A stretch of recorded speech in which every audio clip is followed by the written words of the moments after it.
అందరికీ నమస్తే అండి. విశాఖపట్నం రూపురేఖలు మారబోతున్నాయి. విశాఖపట్నం భవిష్యత్తు మారబోతోంది.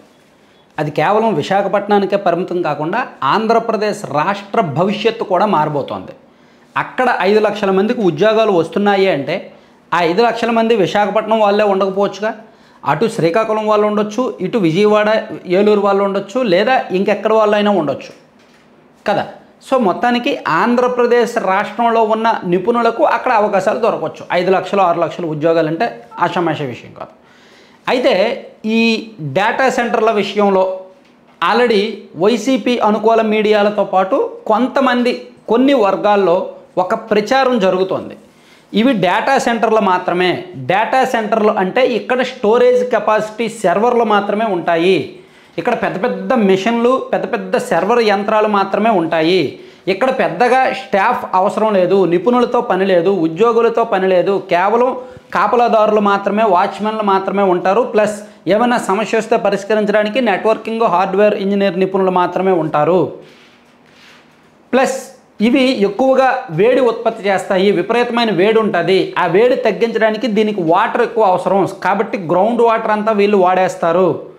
అలాగే ఆ చుట్టుపక్కల మొత్తం విపరీతమైన ఉష్ణోగ్రత పెరిగిపోతుంది. అలాగే విద్యుత్ ఎక్కువ వాడేస్తారు. విద్యుత్ సమస్యలు ఆ ప్రాంతాల వాళ్ళకు ఉంటాయి. ఇలా రకరకాల అనుమానాలు ఉన్నాయి. రకరకాల ప్రచారం జరుగుతోంది. అయితే ప్రతిదానికి, ప్రతి పరిశ్రమ మనం చేయాలన్నా సరే పాజిటివ్స్ నెగిటివ్స్ రెండూ ఉంటాయి. మనం వేసుకునే షర్టు ఉత్పత్తి చేయాలన్నా, తయారు చేయాలన్నా సరే, లేదా అంటే ఒక ఎలక్ట్రానిక్ కాంపోనెంట్ ఏమైనా తయారు చేయాలన్నా సరే, లేదా మనం వాడే ట్యాబ్లెట్ తయారు చేయాలన్నా సరే ఖచ్చితంగా మంచి చెడు రెండూ ఉంటాయి. అవి తయారైతే దాని ఫలితం ఎలా ఉంటుందో అది తయారు చేయడానికి కొన్ని సవాళ్ళు కూడా అలాగే ఉంటాయి.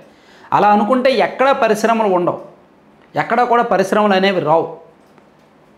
సో ఇది IT related complete technology, AI టెక్నాలజీతో నడిచే యుగం ఇది. ఆ టైంలోకి మనం వచ్చేసాం. ఈ టైంలో కూడా కంప్లీట్ ఈ IT related, AI related investments ఇంత భారీగా వస్తున్నప్పుడు దీని నుంచి కాలుష్యం ఉంటుంది, ఉష్ణోగ్రత పెరిగిపోద్ది, నీళ్లు వాడేస్తారు, కరెంటు వాడేస్తారు అని ప్రచారం చేస్తున్నారంటే దీన్ని నవ్వాలా ఏడవాలో తెలియని పరిస్థితి. అసలు ఈ విశాఖపట్నంలో ఈ రాబోతున్న డేటా సెంటర్స్ మీద జరుగుతున్న ప్రచారం ఏమిటి, ఊహాజనిత ప్రచారం ఏమిటి, దానిలో వాస్తవం ఏమిటి అనేది ఒక్కసారి తెలుసుకునే ప్రయత్నం చేద్దాం. ఫస్ట్ ఏంటంటే ఇప్పుడు గూగుల్ రైడిన్ సంస్థ ఒప్పందం చేసుకుంది కదా. సో వీళ్ళందరూ ఏమంటారంటే ఇది ఓన్లీ డేటా సెంటర్ మాత్రమే. సో ఇక్కడ ఓన్లీ పెద్ద పెద్ద కంప్యూటర్లు, సర్వర్లు మాత్రమే పెడతారు. నెట్వర్కింగ్ పరికరాలు, హబ్లు, స్విచ్లు, రౌటర్లు మాత్రమే పెడతారు. మెయింటెనెన్స్కి చాలా తక్కువ మంది స్టాఫ్ ఉంటారు అని అన్నారు. కానీ ఇది డేటా సెంటర్ మాత్రమే కాదు. ఏఐ గూగుల్ అనే సంస్థ ప్రపంచంలో ఎంత అగ్రగామి సంస్థ అందరికీ తెలుసు. సో గూగుల్ ఏఐని డెవలప్ చేసి ఆ ఏఐని ఈ విశాఖపట్నంలో ఈ సెంటర్ కేంద్రంగా ఇతర దేశాలకు టెక్నాలజీని ఇవ్వబోతోంది. ఇక్కడ ఏఐ నిపుణులను పెట్టి ఏఐ అంటే సెంట్రలైజ్డ్ ఆర్టిఫిషియల్ ఇంటెలిజెన్స్ వ్యవస్థను ఇక్కడ డెవలప్ చేసి దాదాపుగా 25 దేశాలకు సముద్ర మార్గం ద్వారా, అంతర్గత కేబుళ్ళ ద్వారా టెక్నాలజీని అందించబోతున్నారన్నమాట. అది ఇక్కడ ఒక పెద్ద, అంటే వాళ్ళు చేసుకున్న ఒప్పందంలో అత్యంత కీలకమైన అంశం అది.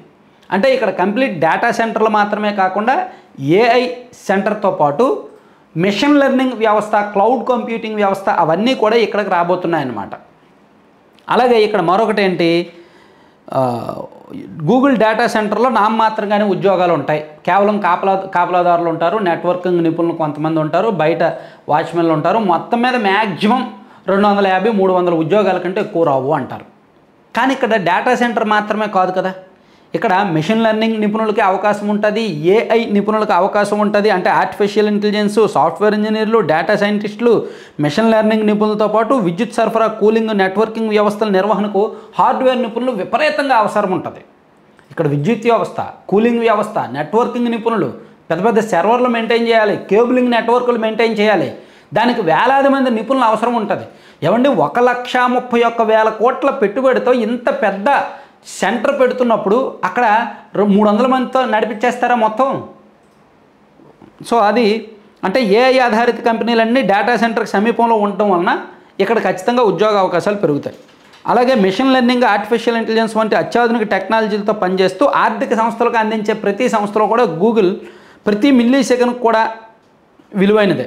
So Google AI hub data సెంటర్కి సమీపంలో కార్యకలాపాలు ప్రారంభిస్తే మరింత వేగంగా అంతరాయాలు లేని సేవలు పొందుతాయి.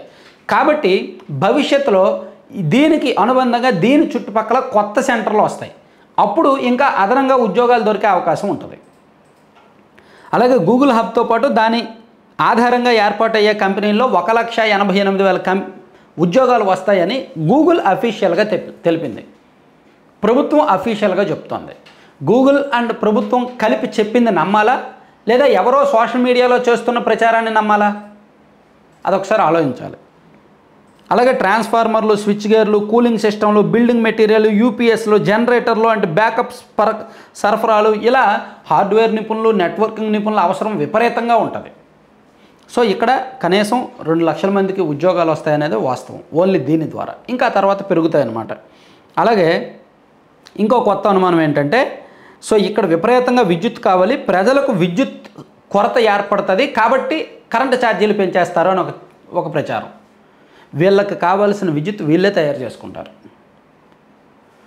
సో డేటా సెంటర్కు ఎక్కువ విద్యుత్ కావాలనేది వాస్తవమే. అక్కడ సర్వర్ల నిర్వహణతో పాటు కంప్యూటింగ్, కూలింగ్, నెట్వర్కింగ్, లైటింగ్ అవసరాలకు పెద్ద మొత్తంలో విద్యుత్ కావాలి. దానివల్ల విద్యుత్ కొరత ఏర్పడదు. గూగుల్ విశాఖలో 1 గిగావాట్ సామర్థ్యం గల డేటా సెంటర్ వివిధ దశల్లో ఏర్పాటు చేస్తుంది. సో అప్పటి వరకు విద్యుత్ అవసరాలు పెరుగుతాయి కదా, వీళ్ళు ఉత్పత్తి చేసుకుంటారనమాట.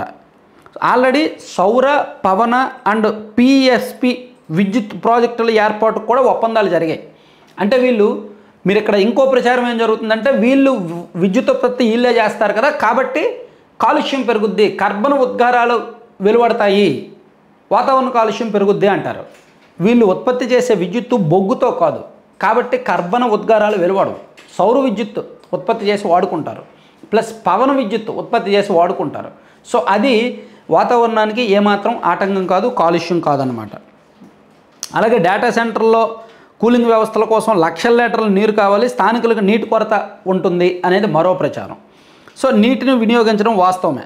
ఒకప్పుడు ఎక్కువగా లక్షల కొద్ది లీటర్ల నీటి అవసరం ఉండేది, కానీ ఇప్పుడు అంతా ఇంటర్నల్గానే జరుగుతుంది.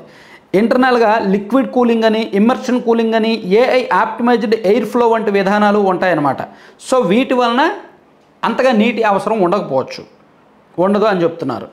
అలాగే విపరీతంగా వేడిని తగ్గించడానికి ఇక్కడ సర్వర్లోకి లోపల అంతర్గతంగా ఫ్యాన్లు పెడతారు కదా, కూలింగ్ వ్యవస్థ పెడతారు కదా, దాని వలన ఆ సెంటర్ పైకి చూడండి, మనం కిచెన్లో చిమ్నీ పెడతాం, ఆ కిచెన్లో ఉన్న వేడంతా చిమ్నీ బయటికి లాగేస్తుంది, బయటికి వేడి వెళ్తుంది. అలాగే మనం కూడా ఏదైనా ఫ్యాన్ పెడుతుంటాం, వెంటిలేటర్ ఫ్యాన్, ఆ లోపల ఉన్న వేడిని అంతా అది బయటికి చిమ్ముతుంది.